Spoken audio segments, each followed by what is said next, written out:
Hi guys, welcome to another episode of U.S. History with Lennox. And today we're going to talk about a very specific time period in U.S. history, the interwar period, the time period in America between World War I and World War II. You know, World War I was supposed to be the war to end all wars, but we all know that that's not what happened. Going into the 1920s, America was looking for a return to normalcy.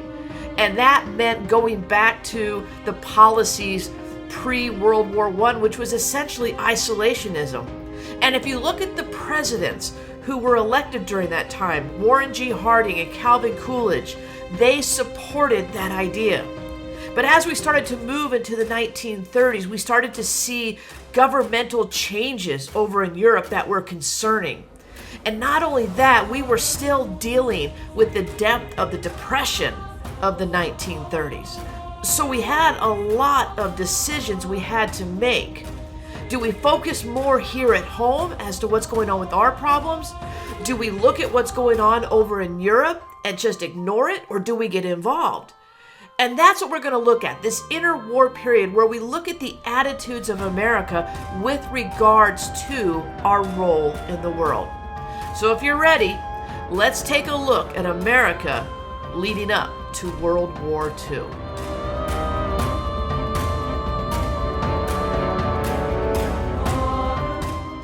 Now, as I mentioned, during the 1920s, our foreign policy was focused more on America. It was called the America First policy by both Harding and Coolidge. And while America did not completely isolate itself from the rest of the world, we did our best to keep to ourselves and not get involved in, the drama of what was happening in other areas. But we were still a world leader. Even though we had not joined the League of Nations, we had risen to this status after World War I.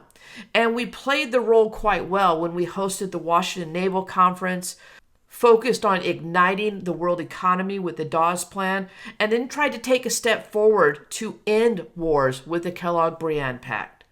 But at the same time, we were focused on what was good for us. Coming into the 1920s, we were shifting from a wartime production to consumer production, and we really wanted to boost up our industry. So we started issuing a series of tariffs during the 1920s, culminating with the Hawley-Smoot tariff in 1930, which was probably the worst tariff in American history. But the ideas behind this tariff were that we would increase American production and increase the sales of American goods. What we didn't foresee was the fact that European countries were going to institute their own tariffs to kind of counteract ours. And when that happened, our trade revenue dropped significantly. And when that occurs, America doesn't have the money to make the loans that were so vital to systems like the Dawes Plan. Remember, the Dawes Plan was set up to loan money to Germany in order to ignite a series of payments that would eventually get America paid back its debt that was owed to it by all of Europe from World War I. The Washington Naval Conference was set up to help bring peace to the world.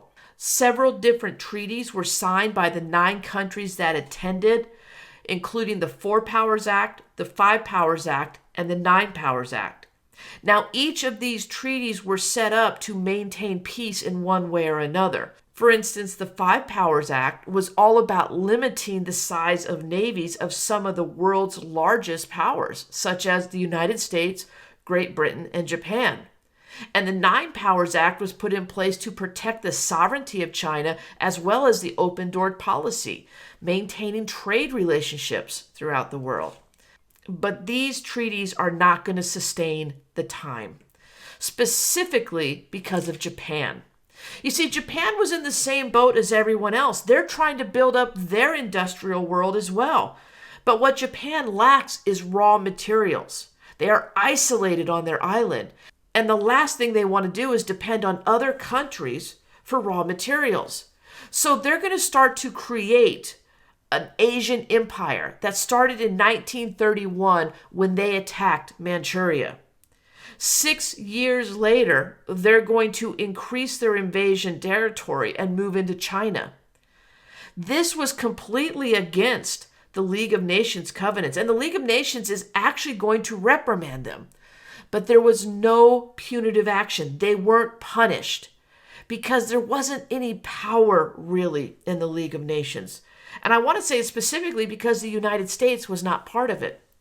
So when Japan invades these countries and takes these actions, especially going into Manchuria to start the whole thing off, they're basically thumbing their nose at all the treaties and agreements that they had made coming out of World War I during the 1920s.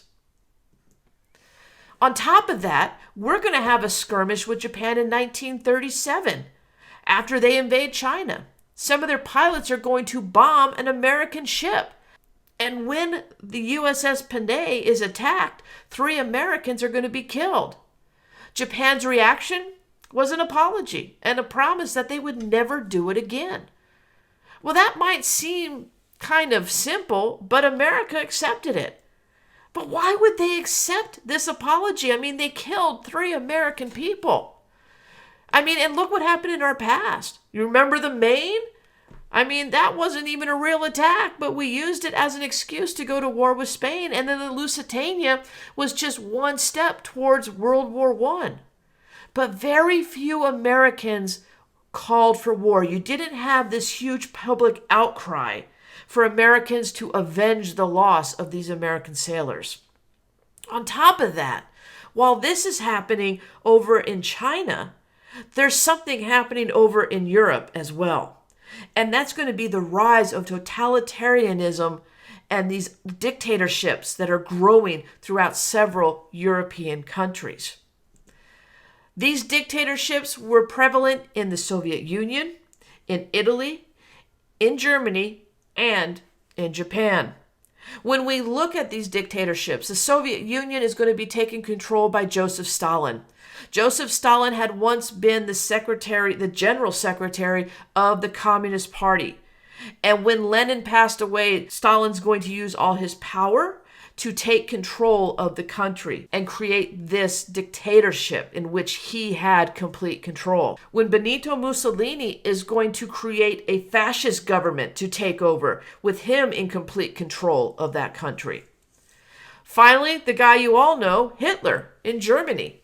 You're going to see the rise of the National Socialist Party, or the Nazis, with Hitler at their helm, and he rose to power, promising the German people to avenge the embarrassment of the Treaty of Versailles. Finally, you see Japanese militarism start to grow during the 1920s and 30s. That's going to be what spurs their invasion of Manchuria.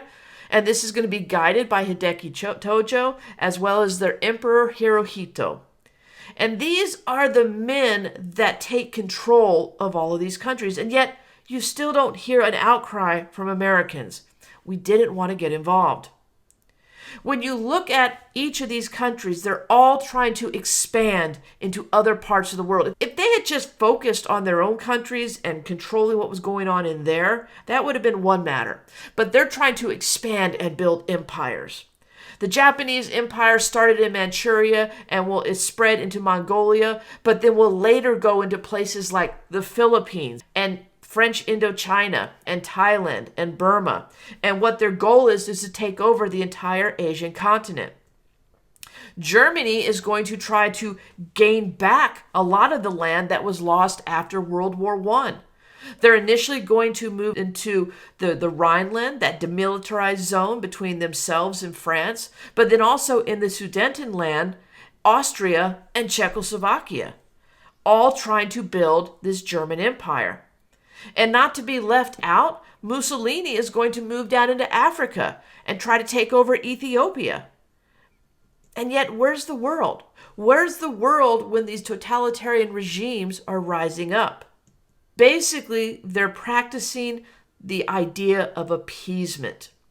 Appeasement is the theory that, okay, if we just let you have what you've already taken, we'll appease you and say, you can keep that as long as you promise not to take any more.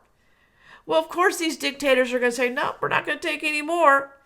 So you will see how appeasement works out. It's not going to work out, guys. On top of that, these guys start to get together. The Rome-Berlin-Tokyo axis is going to come together. We're going to refer to these as the Axis power. And the Axis power is going to be Japan, Germany, and Italy forming an alliance in which they agree to basically have each other's back. They're going to help each other politically, economically, and militarily. If one of them is ever attacked, the other two will be right there with them. Man, the world was falling apart going into the mid-1930s. And where were we? What was our attitude? America wanted to stay as far away from it as possible. And there was some very distinct reasons why. First of all, we have the Great Depression going on here. We're dealing with that here. And so all of these conflicts throughout the world, we don't really have time to focus on that or to plan for how to deal with it.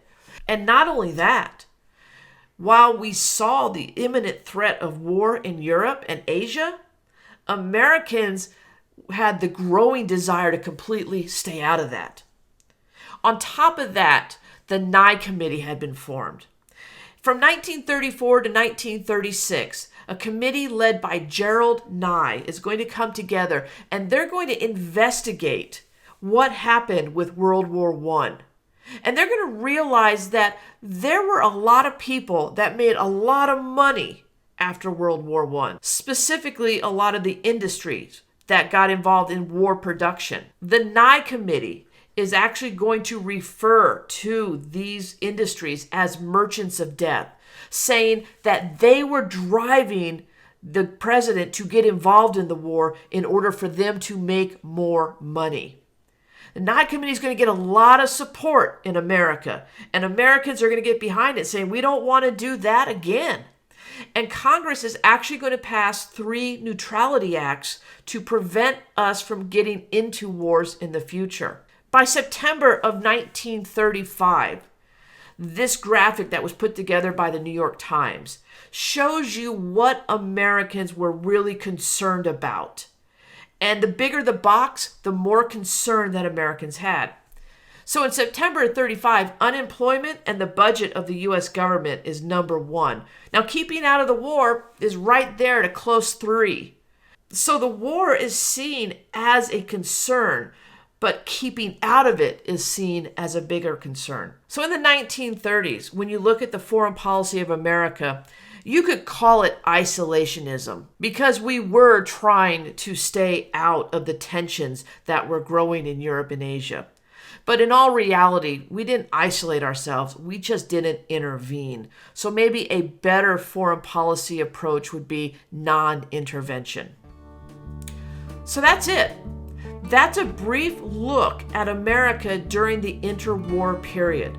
But we're not done yet. As I said, America passed some neutrality acts with the intent of keeping us completely out of this war. And we're going to talk about those in our next video.